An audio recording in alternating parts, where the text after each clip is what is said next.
Hi, my name is Bill Hoyt, and I am privileged to shepherd you along this semester during this course, Walking with the Bereaved, Practical Helping Skills. It is Marian University's GRB 660 or 360, depending on what level you're taking the class. Let me introduce a few things to you about the course, about myself, about where we're going, help you understand a little better about the expectations that I have for how the class will be unfolding as the semester goes. First of all, the course. I hope by now you've had a chance to look at the syllabus and perhaps have even secured the textbooks and begun looking through them, perhaps have even read part of them. If you have your copy of the syllabus, you might want to follow along because I'll be talking in this video segment a little about what's ahead in the course and how that's all going to unfold as the semester goes. The second thing that I want to do is tell you a little bit about myself. Then we'll talk a little about the syllabus. I'll walk kind of through that. Talk about grades because it's always a big thing for students. I want to know what do I need to do and how are grades going to be evaluated, all those sort of things. And then we'll talk a little about specifically about kind of where we're going during the semester, the course outline, and the kinds of things that we'll be doing together. So that's what I have in mind for us in the next few minutes through this video.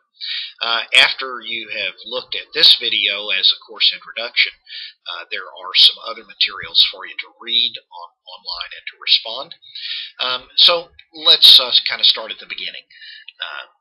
I've been working with bereaved people for, between 25 and 30 years.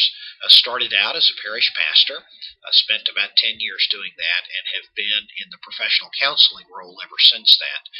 Worked some with hospice, worked alongside the dying and the bereaved through hospice bereavement program and hospice pastoral care program. For the last number of years, the vast majority of my time and energy has been spent in continuing education pursuits, teaching colleagues, counseling colleagues primarily, and other healthcare professionals, a little more specifically about how to walk alongside bereaved. So the topic for this course is really a passion of mine, and I'm delighted to get to walk alongside you as you learn some things this semester about doing that. Walking with the bereaved as a course is a whole lot more practical maybe than some graduate level courses you've taken. That's difficult to do in an online environment, to be sure. It depends on a little more creativity both on your part and mine to make this work and to make sure that we really are developing skills and not just learning more information. It's important to me that we be doing both of those things this semester. Now, if you've had me in for a course before, you've been involved in a class that I've taught, you know that I have some philosophies about how graduate education works. One of those philosophies is that graduate education always depends heavily on reading and writing. I believe that's one of the things that sets a master's program apart. For those of you that are undergrad, I know there are a couple of you that are taking this class as undergrads, and your requirements are somewhat less in terms of papers and things like that. But overall, this class depends heavily on the amount of reading you do and the amount of writing you do. I'm not so much concerned with quantity, I am concerned with quality. And so we'll talk more as the semester goes on about that and what kinds of things are involved, and we'll be looking together at the syllabus. As I said, I've been doing this work for a while now, 2.5 decades or so. I am married, have a wife whose name is Debbie, and we've been married for almost 23 years at this point. We have 2 kids. At this recording, we have a senior in high school and a sophomore in high school. And we make our home after 20 some odd years living in the greater Los Angeles area, Orange County, California to be exact. About 4 years ago, we immigrated to rural Texas, and that's where we live now. Have a farmhouse and some acreage and kind of live out in the wide open spaces. Most of my work, as I said, is now focused on the continuing education of colleagues, helping others learn how to walk alongside the bereaved. So I'm really excited that we're going to get to do that together this semester. If you have your syllabus, take it in hand and let's talk just a little bit. I'll talk, you'll listen, I guess, about what we're going to be doing together this semester. The catalog description, you notice from the syllabus, says that we're building on the foundation of the courses that you've already done. And this is a skill development class. Now, that is, as I said a few minutes ago, very difficult to accomplish in an online environment, but I think we can do it. And the way we're going to do it is that this is not just about the reading and writing traditional academic matter of graduate education, but it's also about practicing.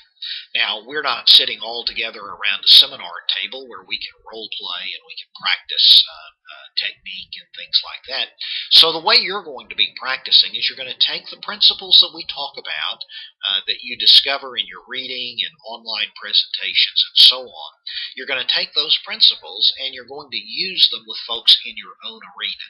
Now, that might be through somebody that you're working with as a hospice professional. It may be somebody that's simply a friend or a spouse, as you get to practice kind of some listening skills and ask questions and pay attention to responses and some of those kinds of things.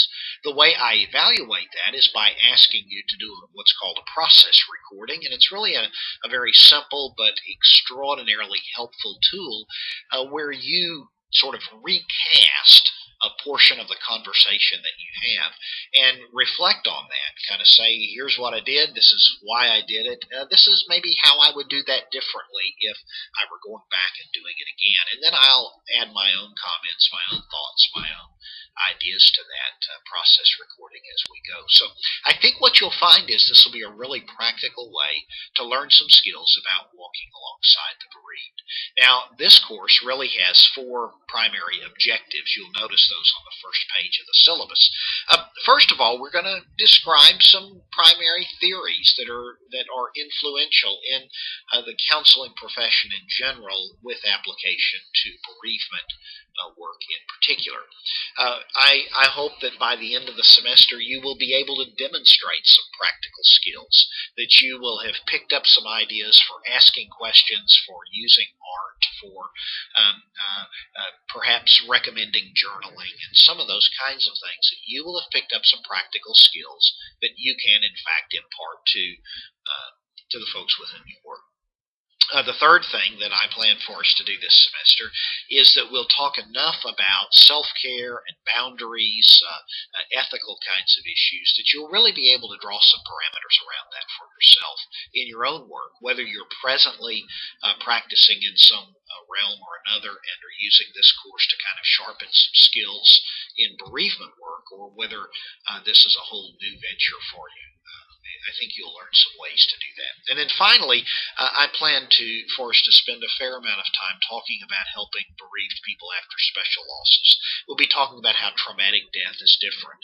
We'll talk about, during this semester, we'll talk a lot about some different gender issues and probably some more practical ways to apply gender differentiation, grieving styles, and that sort of thing. Now, that brings me to the next thing that I want us to talk a little bit about, and that is the textbooks that you'll be reading. Now, the textbooks in this course provide simply a simple foundation.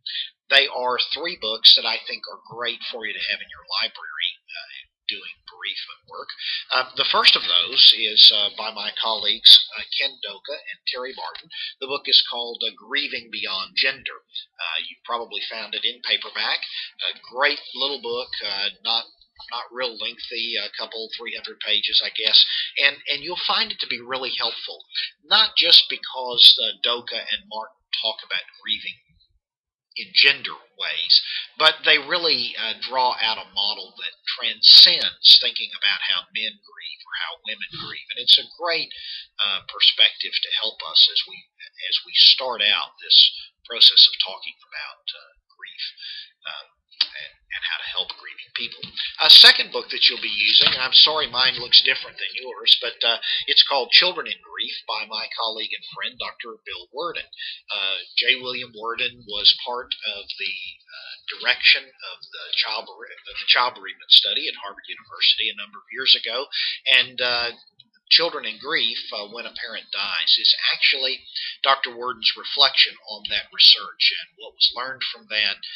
It was a great, what is called a longitudinal research study in which they looked at kids from, as I recall, 6 to about 17 years of age over a couple of years and saw how they proceeded to grieve over a longer period of time. And much of what we do today in children's bereavement programs had its seminal influence, if you will, out of the work of Dr. Worden and his co-researcher, Dr. Phyllis Silverman at Harvard back in the 1980s. And then the third book that I want you to have in your library and that you'll be using a lot is Mary Pershey's book called Helping Teens Work Through Grief. And this book is much more of a not exactly a workbook, but it is an activities book. It's filled with ideas about how to come alongside grieving teens and help them as they make sense of all of this. Now, those books really provide nothing more than just a framework and a format for us. An awful lot of the reading you do is not going to be in those books, although you're going to read every bit of all three of them. A lot of the reading that you do will be through papers, mostly scholarly journal articles and those kinds of things that I've pulled out and will put on the website, the Marion Online website as we go, just so that you have access to the very best scholarly literature that's being produced on the practical aspects of grief counseling. You'll begin reading a couple of those papers actually this week, and you'll find those after you've finished this intro today. A couple of things, though, that students are always concerned about. One of those is grades. How does a grade get assigned for a class like this? And you'll notice in the syllabus, if you look over on page, what is it, probably 3, you'll see kind of my segments of how I plan to grade and evaluate the work that you do this semester. Essentially, what you'll notice is that the grades fall into sort of 3 segments, 3 compartments. 30% of your grade comes from what I call interaction with course materials. It's kind of a catch-all. In the olden days, we might have called that class participation, but since you're not in a classroom, it's a little hard to evaluate that. That grade comes from several things. So, of course, the primary place that segment of your grade comes from is through what you're doing with the online materials. What you'll notice if this is your first online course, or you'll see it slightly different format, but same general idea if you've taken online courses before, is that we have discussion boards, and there are opportunities for you to go online to the Marion Online website and actually read materials, record your reflections, and reflect with other students on both your reflections and theirs. And it creates sort of, not in real time, but it creates a bit of a written conversation between you and other students as well as myself about the kinds of things you're reading, what you like, what you don't like, what you agree with, what you disagree with, what's challenging to you, what are perhaps new ideas that you never thought about, or even ideas, yes, I tried this week in the bereavement program I work with at hospice, and it really worked, and allowing other students to reflect with you on that.